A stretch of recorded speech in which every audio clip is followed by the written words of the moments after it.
नमस्कार मित्रों, मैं doctor Shravan Pande, assistant regional director IGNOU regional centre Varanasi हाजिर हूँ आज आपके साथ बात करने के लिए स्टार्टअप्स में agri startups and agriculture technologies के ज़रिए कैसे हम खेती किसानी को और बेहतर कर सकते हैं और उसे बिजनेस के योग्य बना सकते हैं। मार्केट लेड फार्मिंग ही एक विकल्प है कि हम किसानों की आर्थिक स्थिति को सुधार सकें, और इसके लिए हम आज एक एग्री स्टार्टअप कॉन्क्लेव्स में है जो BHU द्वारा ऑर्गेनाइज किया गया इग्नो रीजनल सेंटर वाराणसी के कोलैबोरेशन में। और चलिए हम एक पैनल डिस्कशन सुनते हैं विशेषज्ञों के जरिए कि एग्री स्टार्टअप्स कैसे शुरू किए जा सकते हैं, और आज इस स्टार्टअप्स के जरिए हम जान पाएंगे कि कैसे हम के बारे में बात करते हैं। तो एग्री स्टार्टअप्स कॉन्क्लेव में हम सीधे पार्टिसिपेट करते हैं। बिना सपने के तो आज तक कुछ आया ही नहीं है इस दुनिया में। जो मोबाइल आप देख रहे हैं, जो आप इलेक्ट्रिसिटी का जो टावर देख रहे हैं, ये सब तो सपने का ही रिजल्ट है। तो आप कुछ ऐसे चीज़ सोचेंगे जो बाकी लोग आपको मजाक उठाएंगे कि ऐसा भी हो सकता है क्या, तुम बेकार की बात करते हो। लेकिन वही चीज़ जब आप अगर आप जोर से लग जाते हैं तो आपको पता चलेगा कि ऐसे भी बहुत सी चीज़ें हैं जो हमने आज तक सोचा नहीं था, लेकिन वो हो सकता है। तो यही हम लोगों को ज़रूरत है आज के डेट में। आप जो दुनिया से हट के सोचिए और उसको देखिए कि उसका रियल सेंस में काम है कि नहीं, और उसके बाद आप एज अ बिजनेस प्रोपोजिशन उसको ले आइएगा। तो थॉमस एडिसन ने, अल्वा एडिसन जो बल्ब का इन्वेंशन किए थे, वो तो 10,000 बार हारे थे, उसके बाद वो जीता था, राइट। तो यहाँ पे भी बिजनेस एक ऐसी चीज है कि आप जरूरी नहीं है कि पहली बार ही आपको जीत मिले। धीरे धीरे आप हार से सीखेंगे और उसके बाद आप उस पर एक महारथी बन पाएंगे। तो ये चीज़ बहुत ज़रूरी है। और खासकर एग्रीकल्चर के क्षेत्र में काफ़ी एडवांसमेंट हुआ है। इंडिया और इजराइल के बीच टाई अप हुआ है, जहाँ पे वाटर और एग्रीकल्चरल इस पे बहुत सी चीज़ें हो रही है। और हमारे पास भी इसराइल के एम्बेसी से लोग आए थे और रिसर्च को जोड़ने के लिए हमसे बात कर रहे थे। तो हम जो भी रिसर्च से रिलेटेड हो, हम तो बोलते हैं कि वो लोग जुड़िए। बहुत सी आपके पास साधन है जिसको आप यूज़ कर सकते हैं। खाली इंडिया में नहीं है, वर्ल्ड लेवल पे एग्रीकल्चर को जोड़ने की बहुत ज़रूरत है, क्योंकि बिना खाने का तो आदमी जिंदा नहीं रह सकते, राइट। और ज़रूरी है कि आप नए नए तकनीक लेके आए, और उसके लिए चाहे इंडियन गवर्नमेंट हो, चाहे दूसरे देश का गवर्नमेंट हो, वो सब आपको सपोर्ट करने के लिए तैयार है। और हम आपको मदद कर देंगे सही जगह पे सही टाइम पे हिट करने के लिए। तो इतना तो हम अपने साइड से प्रॉमिस करेंगे। और नए नए आइडियाज़ के साथ आइएगा, क्योंकि बहुत सी चीज़ें हैं। जैसे ह्यूमन हेल्थ की बात करें तो आपके पास ऐप मिलेगा। आपको इस बीमारी का लक्षण दिख रहा है तो आपको दवाई भी बता देगा बिना डॉक्टर को कंसल्ट किए, राइट। लेकिन मुझे आज के डेट में देखेंगे तो मुझे लग रहा है कि एग्रीकल्चर फील्ड में ये थोड़ा बहुत कमी दिख रहा है। जो स्टार्टिंग में आप शुरुआत करते हैं तो इस एक एरिया से आप शुरुआत कर सकते हैं, ताकि लोकल जो भी है वो उसका एडवांटेज ले सके। क्योंकि सैटेलाइट्स है, बहुत सी चीज़ें हैं, उसके बेसिस पे डेली डेटा आप कलेक्ट कर सकते हैं। वो चाहे इसका ज़मीन से जुड़े हुए मिनरल्स और इसकी जानकारी हो, तो आपको पता है कि कौन सी मिनरल है, क्या है। आप अपलोड कर दिए अपने ऐप पे, तो जो भी देखना चाहते हैं तो आप आइडेंटिफाई कर सकते हैं कि ज़मीन में किस मिनरल की कमी है और इस दान में इतना मिनरल की ज़रूरत होती है, तो आप उसको सब्स्टिट्यूट कर पाएंगे। तो ये सब छोटी छोटी चीज़ों से शुरुआत होती है। और जैसे जैसे आप अपने ऑर्गेनाइजेशन को बढ़ाना चाहते हैं, तो मुझे लगता है कि और भी बहुत सी एरियाज है जिसमें आप रिसर्च कर सकते हैं, जिसके आप यूज़ कर सकते हैं डेली लाइफ में। और हमारे किसान भाई बंधु उसका यूटिलाइज करके हम लोगों को और बेहतर बना पाएंगे हमारे जीवन में कि बेटर न्यूट्रिएंट वैल्यू के हिसाब से हम लोगों को खाना मिल जाए, तो वही सबसे बड़ा प्रॉब्लम है। तो मुझे लग रहा है कि आज के डेट में आधे से ज़्यादा जो बीमारियां हम लोगों में होता है वो इसलिए होता है क्योंकि आधे से ज़्यादा बीमारियां जो खेत में होता है वही चीज़ हमें मिलता है, और उसके बाद हम जो उसको खाते हैं हमारे बॉडी वो सब्स्टिट्यूट नहीं कर पाती। सीधे संवाद किया है हमारे किसान भाइयों के साथ। मैं फिर से तहे दिल से सर आपका शुक्रिया अदा करता हूँ कि आपने जो भी समस्याएं हैं स्टार्टअप्स में हमारे समक्ष प्रस्तुत की और उनके निदान के बारे में भी आपने बताया।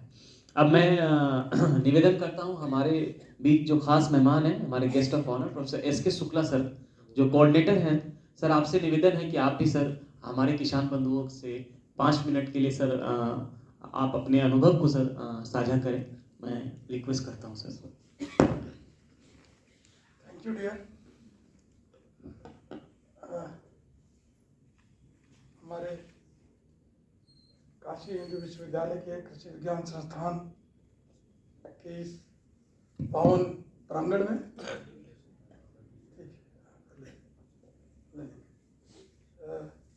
आप सभी अतिथि, किसान बंधु और सहयोगी, विद्यार्थी, जितने भी स्टेक होल्डर्स हैं सबका स्वागत है। सबसे पहले मैं इस प्रोग्राम के जो चेयरमैन हैं प्रोफेसर वीरेंद्र कमलवंशी जी, प्रोफेसर कल्याण गढ़ई जी, प्रोफेसर गोयल जी, प्रोफेसर एस के गोयल, प्रोफेसर जेपी राय, मैं जितनों को जानता हूं उनका नाम ले लेता हूं। बाकी मंच पे आसीन उधर हमारे कार्यकर्ता प्रोफेसर, मेरे ख्याल से प्रोफेसर डॉक्टर वो लोग भी हैं। सबका आभार व्यक्त करता हूं कि इस कार्यक्रम में मुझे बोलने का अवसर दिया। हमें कॉन्फ्रेंस या प्रोग्राम या वर्कशॉप या कॉन्क्लेव करते हैं, महत्वपूर्ण है कि यहाँ से आप जो स्टेक होल्डर्स हैं, जो आप लोग आते हैं, इसको अटेंड करते हैं, इसमें प्रतिभाग लेते हैं, आप साथ क्या ले जाते हैं। हमारे लिए ये और महत्वपूर्ण हो जाता है क्योंकि कृषि के साथ तकनीक का इस्तेमाल स्टार्टअप की जननी है। वहाँ से जैसे ही कृषि में कोई भी स्टार्टअप या इनोवेशन, नवीनतम नवोन्मेषी कार्य करेंगे तो वहाँ तकनीक की ज़रूरत पड़ती है। मुझे जहाँ तक पता है अप्रैल 2023 तक इस दिशा में काफ़ी काम हुआ। 347 स्टार्टअप रजिस्टर्ड हुए हैं गवर्नमेंट ऑफ इंडिया में। स्टार्टअप दोनों तरह के हैं, एग्रीकल्चर से जो कोर एग्रीकल्चर है, उसके साथ साथ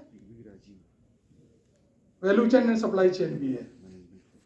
इन दोनों एरिया में आप जानते हैं आपको कृषि कार्य करने के लिए इम्प्लीमेंट चाहिए, औजार चाहिए, उसमें टेक्नोलॉजी का कितना महत्वपूर्ण योगदान है। पहले किस तरह की दवा छिड़कने की मशीन आती थी, किस तरह के इम्प्लीमेंट औजार यूज करते थे, तो हल और सारी चीज़ें यूज करते थे। सारा कुछ डेवलपमेंट हुआ है तकनीक के हिसाब से। ट्रैक्टर आया, उसके बाद अब हार्वेस्टिंग मशीन भी आती है, सब कुछ बहुत आसान हुआ है। ये स्टार्टअप कोई नई चीज़ नहीं है, मैं ये बताना चाहता हूँ। है क्या स्टार्टअप? पहले क्या था कि ये कुछ चुनिंदा लोगों के हाथ में ये सब चीज़ें रहती थी, जो डेवलप करना था टेक्नोलॉजी को या कोई कंपनी खोलना था, उसमें कोई किसी को हायर कर लेते थे और अपना बिजनेस चलाते थे। इसमें सिर्फ इतना ही फर्क है कि कोई भी आदमी जिसके पास कुछ ज्ञान है, कोई तकनीकी है, कोई नवीन ज्ञान है, वो स्टार्टअप शुरू कर सकता है। तो ये बहुत अच्छा मौका है आप सभी के लिए कि अगर आपके पास कोई ज्ञान है, ये सब कॉन्क्लेव इसीलिए कराए जाते हैं कि ये सब आपके पास कोई भी तकनीकी ज्ञान हो या किसी तरह का अपने एग्रीकल्चर में रोज आप काम करते हैं। एक्चुअल 50% से 70% तो आप ही लोग हैं इस देश के कर्णधार। सारा खेती बाड़ी से ही चलता है, 70% देश आगे बढ़ने का कार्य कराते हैं उसको। मैं आपके विषय पे आ जाऊं कि एग्रीकल्चर में क्या क्या हो सकता है। सबसे बेसिक चीज़ है, सबसे प्रारंभिक चीज़ है एग्रीकल्चर में, जब आप बीज ले जाके खाद उसमें खेत में डाल रहे हैं और जो खाद डालते हैं इनका सही सिलेक्शन, सही चयन भी बहुत जरूरी है, मात्रा का चयन जरूरी है। यही जानने के लिए स्टार्टअप हो सकता है कि किस तरह की मिट्टी है, कौन सा एरिया है और किस तरह का एरिया है। तो मुझे एक चीज़ और ध्यान आ गई कि इसमें दो तरह के एग्रीकल्चर हो सकते हैं, एक रूरल एग्रीकल्चर और एक अर्बन एग्रीकल्चर। तो रूरल एग्रीकल्चर में जो गांव में एग्रीकल्चर जो शहर से दूर हैं उनकी ज़रूरतें हैं, उनकी आवश्यकता है और उनके कार्य थोड़ा सा अलग होते हैं जो शहर में के एग्रीकल्चर होते हैं। ये लोग ज़्यादा सब्जी बोते हैं, ये लोग ज़्यादा कैश क्रॉप बोते हैं, इस तरह की चीज़ें बोते हैं जो डेली मार्केट में चली जा सकती है। और आप लोग देश के लिए खाद्यान्न पैदा करते हैं, वो बहुत बड़ी चीज़ है। दोनों काम, तो दोनों के लिए अलग अलग सोच है और दोनों के लिए मिट्टी की ज़रूरत भी अलग हो सकती है, क्लाइमेट के हिसाब से, जलवायु के हिसाब से और भौगोलिक स्थितियों के हिसाब से उसकी ज़रूरतें अलग हो सकती हैं। इन सबको आप कर सकते हैं। मैं कोई एक्सपर्ट नहीं हूँ, मैं अपनी राय दे रहा हूँ, बाकी एक्सपर्ट हमारे सब लोग बैठे हुए हैं। तो ये मैं सोच रहा हूँ कि इस तरह की चीज़ें हो सकती हैं। जैसे स्टार्टअप है, 347 स्टार्टअप में बहुत स्टार्टअप हैं जो सप्लाई चेन पे काम करते हैं। जो एक तो एग्रीकल्चर का आपका होगा कोर और दूसरा इसका सप्लाई चेन है, ले जाने के लिए सही जगह आपको दाम दिलाने के लिए कैसे ट्रांसपोर्टेशन होगा, हाँ, कहाँ से किस तरह की पैदावार होती है और कहाँ उसकी डिमांड है। मैं विराम लेता हूँ और आप सभी को एक बार पुनः धन्यवाद देता हूँ, खासकर हमारे कलीग डॉक्टर गोयल और डॉक्टर राय। ये हमसे 10-12 साल से हमारे हर कार्यक्रम का हिस्सा बनते हैं और जब इन्होंने बुलाया तो मैं मना नहीं कर पाया, हालांकि मेरे पैर में थोड़ा दर्द था। हाँ, मैं आया और आके मैं सब दर्द खत्म हो गया। मैं बहुत खुश हूँ। आप सभी लोग बढ़िया से पूछिए, यहाँ सिर्फ ये नहीं आप आके भाषण सुन के चले जाइए, सबसे पूछिए, आपकी अंदर जो भी आशा है या जो भी प्रश्न है, जो भी उत्सुकता है उसका समाधान कीजिए। वो आपको हमेशा सुकून और शांति देगा कि हम गए वहाँ पे, ये चीज़ हमको मिली, ये ज्ञान मिला। और बस इन्हीं शब्दों के साथ मैं सबको धन्यवाद देता हूँ और साधुवाद। Thank you. बहुत बहुत धन्यवाद प्रोफेसर एस.के. शुक्ला सर का। उन्होंने सीधे किसान के समक्ष थोड़ा सा अपने अनुभव को सर संक्षिप्त में सर प्रस्तुत करें। धन्यवाद। जैसा ने परिचय दिया, मैं M.K. Haldar, Baroda UP bank, जो कि क्षेत्रीय ग्रामीण बैंक है, उसका यहाँ जनरल मैनेजर। और बड़ौदा यूपी बैंक के बारे में आपको बताना चाहूँगा कि ये इंडिया की सबसे बड़ी RRB है जो ग्रामीण क्षेत्र में काम करती है। यूपी के 30 जिलों में 1983 ब्रांचेस है हमारी और लगभग सभी क्षेत्रीय गांव में आसपास प्रेजेंस है। ये काम करना है, ठीक है। अब उसके लिए फॉरवर्ड बैकवर्ड लिंकेज जो भी है, मार्केटिंग की है, हम उसको कैसे करेंगे, उसका सीड फर्टिलाइज़र ये कहाँ से मिलेगा, मार्केटिंग कहाँ होगी, सेल कैसी होगी, ठीक है, उससे कितनी इनकम होगी, ये सब कैलकुलेशन करना होता है। तो जब भी हम लिखने, अदरवाइज क्या होगा कि इन चीज़ों को कहीं हम आगे बढ़ गए, बैंक का भी कर्जा ले लिया और उसके बाद इसमें हमको कहीं दिक्कतें आई, ठीक है, जिसको कि पहले हमने सोचा नहीं था, तो शायद उसमें सक्सेस होने में हम लोगों को थोड़ी तकलीफ होगी, जो भी किसान कर रहे होंगे या फार्मर। तो इसके लिए कोई भी गतिविधि आप करें उससे पहले सोच ले कि मैं ये प्रोजेक्ट करने जा रहा हूँ, एग्रीकल्चर है, नॉन एग्रीकल्चर है, और उसमें मेरी जो एक ये है कि कितना प्रोडक्शन कैसे करेंगे, फिर उसका इनपुट कहाँ से आएगा, सेल्स कहाँ होगी, मार्केटिंग कैसे होगी, फंड का रियलाइजेशन कितना होगा, ठीक है, जो कितने मुझे फंड की रिक्वायरमेंट है, मैं बैंक से कितना लूँगा, कितना उसमें टर्म लोन कंपोनेंट है जो कि मशीनरी और औजारों के लिए दी जाती है, और कुछ कंपोनेंट आपका ऐसा रहता है कि जो वर्किंग कैपिटल है, कैश क्रेडिट कहते हैं उसको, वो दी जाती है कि बिजनेस को रन करने के लिए, कि आप जो व्यवसाय करेंगे उस साइकिल को पूरा करने के लिए आपको क्या क्या वस्तुएं खरीदनी है, ठीक है, उसका बाद में आपका उत्पादन होगा, उत्पादन के जो आप बेचेंगे उसके लिए पैसा। तो ये भी एक जो कैलकुलेशन है इसको भी बहुत सही तरीके से, साइंटिफिक तरीके से करने की जरूरत है। कम्युनिटी बनी रहती है कि हाँ मैं इस व्यवसाय में आया हूँ, इस व्यवसाय में जाऊँगा। अभी साहब ने ग्रीन हाउस का एग्जाम्पल दिया था। गुजरात में 2013 के आसपास 12-13 में काफ़ी सारे ग्रीन हाउसेस के लोन दिए हैं। उसमें 35-36 लाख के प्रोजेक्ट थे, 50% कहीं 65% सब्सिडी दिया है। मैंने भी लोन दिया था और एक व्यक्ति को मैंने लोन दिया था जो उसमें की उद्यमिता की भावना जो है ना वो काफ़ी अच्छी थी, वो काफ़ी कम्पिटिटिव और मार्केटिंग में उनके पास अच्छी स्किल थी। मैंने 2 ग्रीन हाउस का उनको लोन दिया। ये था गुजरात के एक सेंट्रल पार्ट में जहाँ लोन देने के बाद उस साल जो है ड्रॉट कंडीशन आ गई थी, मतलब बरसात नहीं हुई कहीं के हिस्से में। उन्होंने अपने फसल को जो है टैंकर लाके टैंक में पानी भरा और अपने फसल को स्प्रिंकलर इरिगेशन से, ड्रिप इरिगेशन था उससे उसने फसल को बचाया। साथ में दूसरे भी प्रोजेक्ट हमने देखे कि जो बरसात नहीं हुई, किसान हो या दूसरे उद्यमी हो, वो ले जाके उसमें बैठे रहे कि साहब बरसात नहीं हुई तो हम क्या करें। अब अगर बरसात नहीं हुई, 1 साल उनका चला गया तो 1 साल का ब्याज बैंक को उनको देना पड़ेगा, वो कहाँ से लाएंगे। तो एक प्रश्न ये रहता है कि हम जिस उद्देश्य में, जो भी व्यक्ति आप इसमें आते हैं, कम से कम उसमें अपनी कंटिन्यूटी जो है उसको बनाए रखें, ठीक है। मेहनत करने की भी बहुत ज़रूरत है। दूसरा एक उदाहरण था हमारा, एक हमारे ही बैचमेट थे, तो उनको मार्केटिंग की अच्छी स्किल थी। अब उन्होंने ऐसे ही ग्रीन हाउस लगाया, लगभग 17-18 ग्रीन हाउस उन्होंने लगाए नैनीताल और उसके आसपास के एरिया में। अब वो फील्ड में लगभग सुबह से लेकर शाम तक वो फील्ड में ही रहते थे। मार्केटिंग उन्होंने डेवलप कर लिया था और फील्ड में प्रोडक्शन में और उसकी पैकेजिंग में और जो भी एक्टिविटी फील्ड में ज़रूरत होती थी उसके लिए उन्होंने फुल टाइम दिया। पिछले कई सालों से उनको उत्तराखंड सरकार द्वारा बेस्ट हॉर्टिकल्चरिस्ट का अवार्ड मिला। उनको देश से लेकर विदेश में उनको भेजा गया कि आप जाइए नीदरलैंड में, वहाँ से आप टेक्नोलॉजी क्या है वो आप सीख के आइए और ताकि आप बेटर बनाएं। कई सकते हैं, मतलब अगर खरीदने भी जाते हैं तो अगर वो 50 किलो बीज लाते हैं तो उसका रेट ज़्यादा पड़ता है, उनको बाजार जाना पड़ता है और हर किसान 50 किलो 25 किलो 1 कुंटल बीज लेके आते हैं। फिर जब खाद की ज़रूरत पड़ती है तब खाद लेके आते हैं, फिर जब उसमें इंसेक्टिसाइड पेस्टिसाइड की ज़रूरत पड़ती है तब वो लेके आते हैं, फिर उनका कल्टीवेशन वो करते हैं अलग अलग।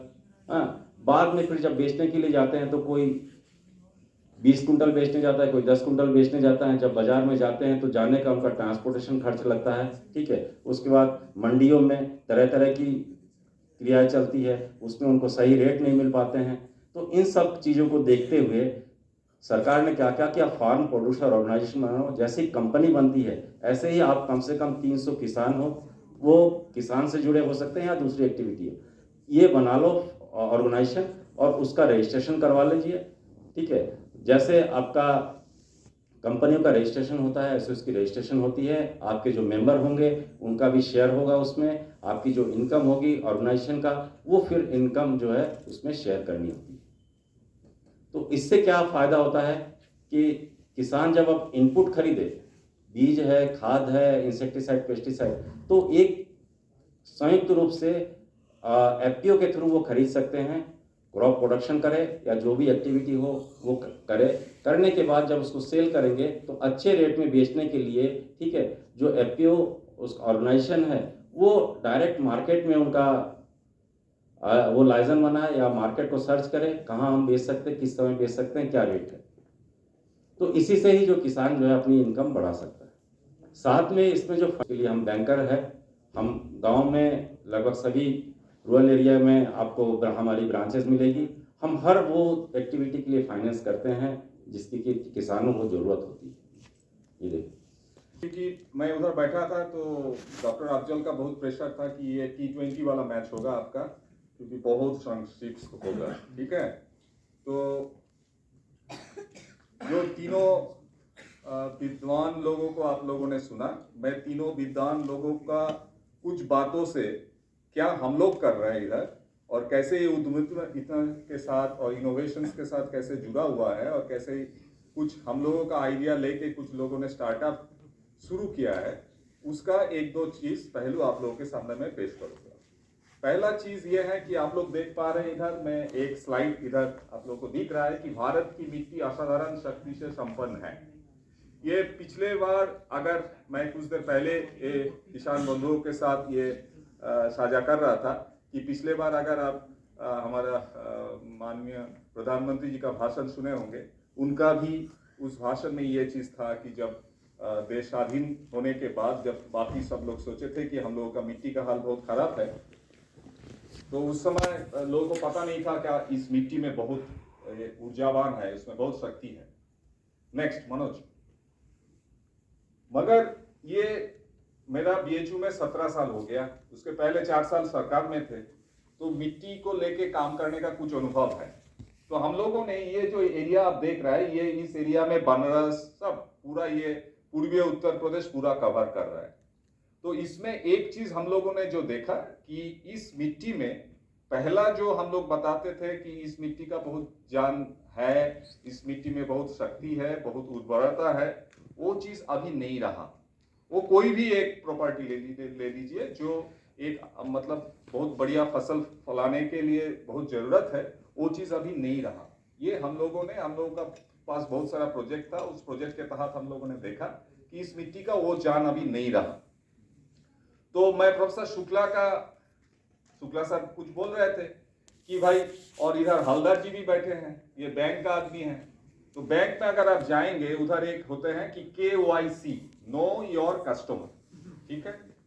तो हम लोगों ने शुरू किया पिछले 6 साल पहले KYS, नो योर सॉइल, ठीक है, अपनी मिट्टी को जानो। और यही वाला कॉन्सेप्ट हम लोगों ने, एक बेटर लाइफ फार्मिंग है, बायर जर्मनी का एक कंपनी है, उन लोगों को हम लोगों ने ये कॉन्सेप्ट दिया। और आप लोग सुन के बहुत खुश होंगे कि ये पूर्वी उत्तर प्रदेश में वो लोगों ने 3 जगह पे वो स्टार्टअप के माध्यम से ये वाला कार्यक्रम शुरू किया है। उसका मतलब कि मिट्टी के बारे में जो जानकारी है और सटीक जानकारी है, ये जानकारी लेना सबसे बहुत महत्वपूर्ण है, और उसी के तहत हम लोगों को काम करना पड़ेगा, क्योंकि यही पूरा बेस है, यही माँ है, और यही हम पूरा चीजों को धारण और वहन कर रहा है। नेक्स्ट मनोज। तो इसमें एक चीज देखिए कि ये वाला जो ये मैदानी इलाका जो है, ये इंडो गैंजेटिक प्लेन्स, इसमें कुछ हम लोगों ने और दूसरा और एक चीज पे हम लोगों ने देखा, क्योंकि आप लोग अभी व्यवस्था में है जहां पे जैविक अर्थव्यवस्था, देखिए प्राइम मिनिस्टर को भी सुनिए, प्राइम मिनिस्टर का सलाहकार को भी सुनिए, सब लोग उसी पे आजकल बोल रहे हैं कि हम लोगों को एक जैविक अर्थव्यवस्था में जाना है। और मैंने जब आप लोगों को पहले बताया कि जब मिट्टी का हम लोगों ने जानकारी लिया, उसमें देखा गया कि वो जैविक जो तंत्र था, जो बायोडाइवर्सिटी था उस मिट्टी में, वो खत्म हो रहा है, तो उसको भी चालू करना है। मनोज नेक्स्ट। तो इसलिए हम लोगों का इस पे भी बहुत रिसर्च हुआ। तो रिसर्च तो खाली वो लैब में सीमित रखने के लिए नहीं है, उसको आगे बढ़ाना है। तो वो काम भी हम लोगों ने किया। हम लोगों ने कुछ कंसोर्शिया डेवलप किया इस एरिया के लिए, अर्थात ये जो इंडो गैंजेटिक प्लेन्स है, जिसमें आपका डिस्ट्रिक्ट भी आता है, आपका चोलापुर भी आता है, पूरा ये पूरा एरिया के लिए हम लोगों ने कुछ कंसोर्शिया डेवलप किया। और उस कंसोर्शिया को नेक्स्ट मनोज, कुछ कंपनी को हम लोगों ने दिया, अभी वो प्रोसेस चल रहा है, टेक्नोलॉजी ट्रांसफर वाला प्रोसेस चल रहा है।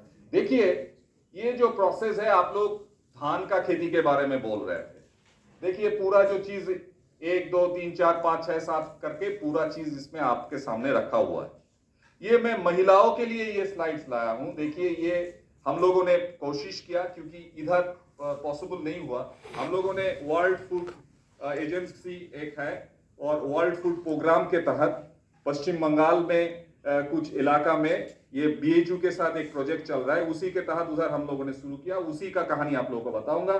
देखिए इसमें किसी जगह पे हम लोगों ने जो चीज वो लोग कर रहे थे पहले से, उसमें वही पद्धति वही सब कुछ है।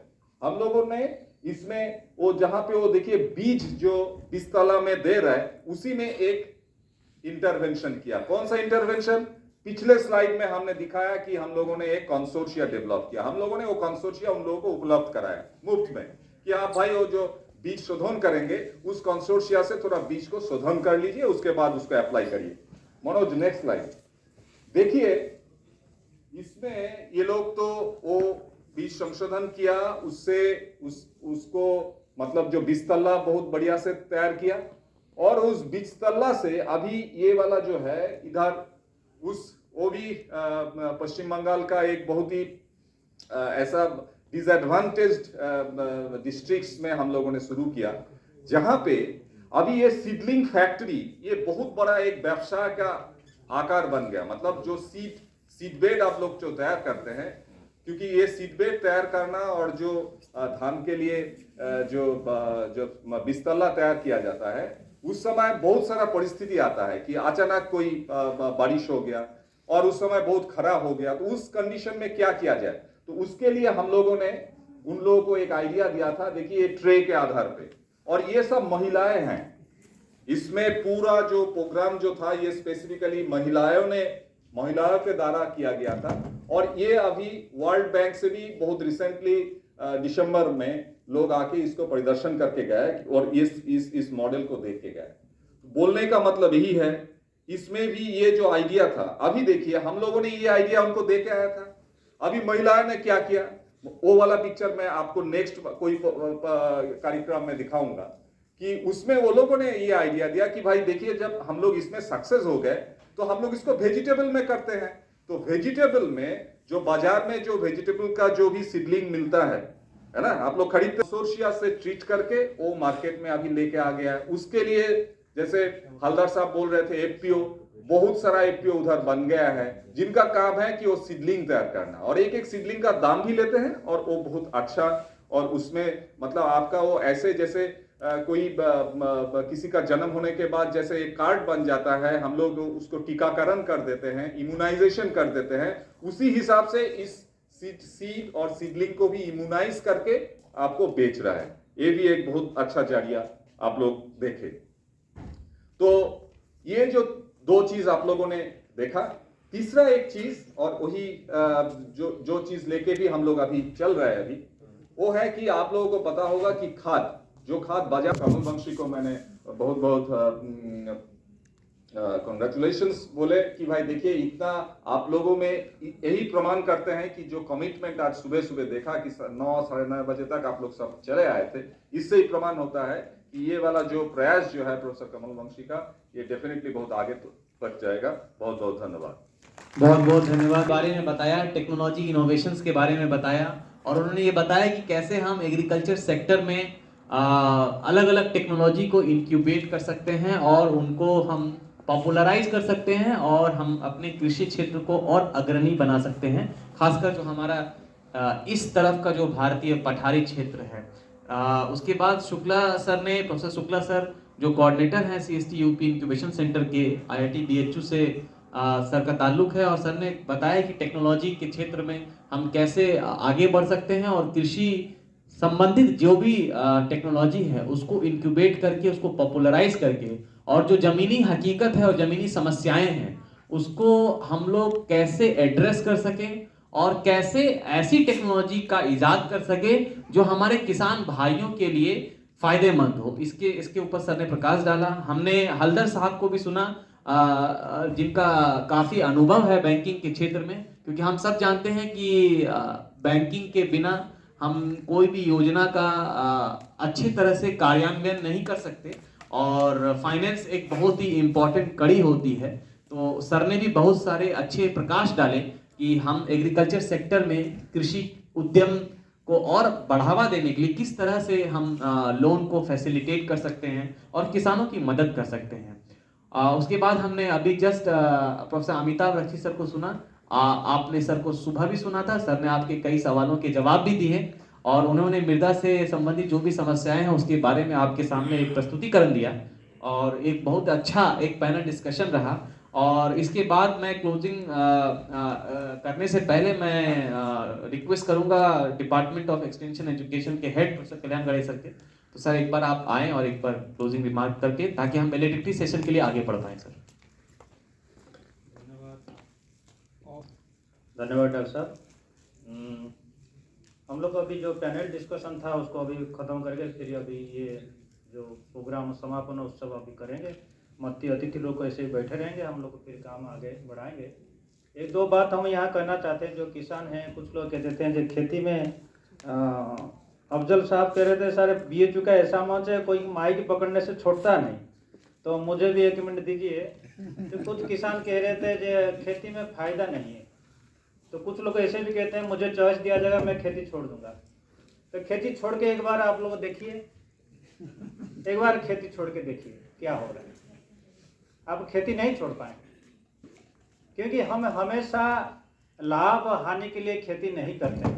लेकिन जो समस्या, जो आज का चर्चा का विषय है, खेती को कैसे हम बिजनेस रूप से देखेंगे, खेती में कैसे फायदा लेंगे, ये चर्चा का विषय होना चाहिए। और आज का चर्चा का विषय ये है, खेती हम नहीं छोड़ सकते। और जो लोग खेती छोड़ रहे हैं वो नाम को मात्र खेती छोड़, लेकिन खेती का कुछ अनेक रूप है, खेती का बहुत रूप है, वो काम कर रहे हैं। जैसे पहले हम लोग को बहुत पसीना बहाते थे, धूप में जाना, खेती करना, अभी वो सब चीज़ें नहीं है।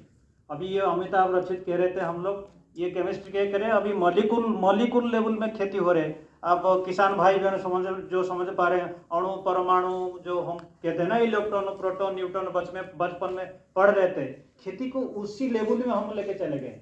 तो खेती इज नो मोर पसीना बहाना है।